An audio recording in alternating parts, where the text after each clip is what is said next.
తెలుగు సంవత్సరాదికి ఆంగ్ల సంవత్సరాదికి పోలిక, ఏనుగుకు చీమకు సామ్యమా? తెలుగు తల్లి ముద్దు బిడ్డలారా, తల్లిలాంటి మన సంస్కృతిలోని మంచిని గ్రహించండి, గౌరవించండి, నిజానిజాలు చూడండి. తెలుగు సంవత్సరాది వర్సెస్ ఆంగ్ల సంవత్సరాది. ఉషోదయాన వెలుగు రేఖలతో వస్తుంది ఉగాది, అర్ధరాత్రి చీకట్లతో వస్తుంది జనవరి 1. అజ్ఞానమనే చీకటి నుండి జ్ఞానమనే వెలుగులోకి ప్రయాణం సాగించమని బోధిస్తుంది ఉగాది. ఎటువంటి సందేశం ఇవ్వదు జనవరి 1. ఉగాది నాడు ప్రకృతి వెచ్చగా, మనిషి ఉత్సాహంగా ఉంటాడు. జనవరి 1 ప్రకృతి మంచుతో, మనిషి బద్ధకంతో ఉంటాడు. ఉగాది నాడు చెట్లు చిగురుస్తూ, ప్రకృతి వసంత శోభతో పులకరిస్తూ ఉంటుంది.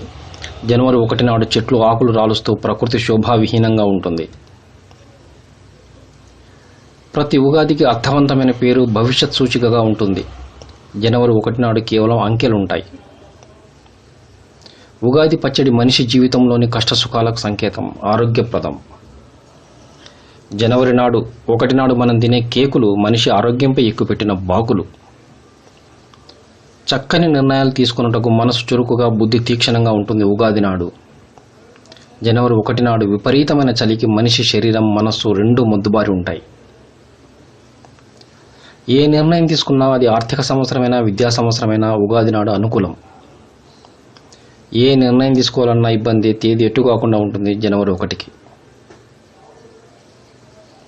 పవిత్ర భావనలతో దైవదర్శనం చేసుకుంటారు, పంచాంగ శ్రవణం చేస్తారు ఉగాది నాడు. జనవరి 1 నాడు మద్యం మత్తులో వెర్రికేకలు వేస్తూ అర్ధరాత్రి రోడ్లపై తిరుగుతారు. ఓ యువత, ఇకనైనా కళ్ళు తెరు. అర్థవంతమైన, సంస్కారవంతమైన, ప్రకృతితో ముడిపడిన మన సంస్కృతి పట్ల విదేశీయులే ఆకర్షితులవుతుంటే మీ పయనం ఎటు? సత్యద్రష్టలైన మన ఋషులు మనకు అందించిన ఆచార వ్యవహారాలు మన ఆరోగ్యానికి, ఆధ్యాత్మిక ఉన్నతికి, మనోవికాసానికి దోహదపరిచేవిగా ఉంటాయి. రేపటి భారత ఆశాజ్యోతులు మీరు. మన సంస్కృతి ఔన్నత్యాన్ని మీరే గ్రహించకపోతే మన జాతి భవిష్యత్తు ప్రశ్నార్థకం కాదా? మన ప్రతి ఆచారం వెనుక ఎన్నో అద్భుత విశేషాలు దాగి ఉన్నాయి. లోతుగా విశ్లేషించగలిగితే మీరు ఊహించని ఎన్నో జీవిత రహస్యాలు దొరుకుతాయి. ప్రయత్నించండి, పెద్దలను అడగండి.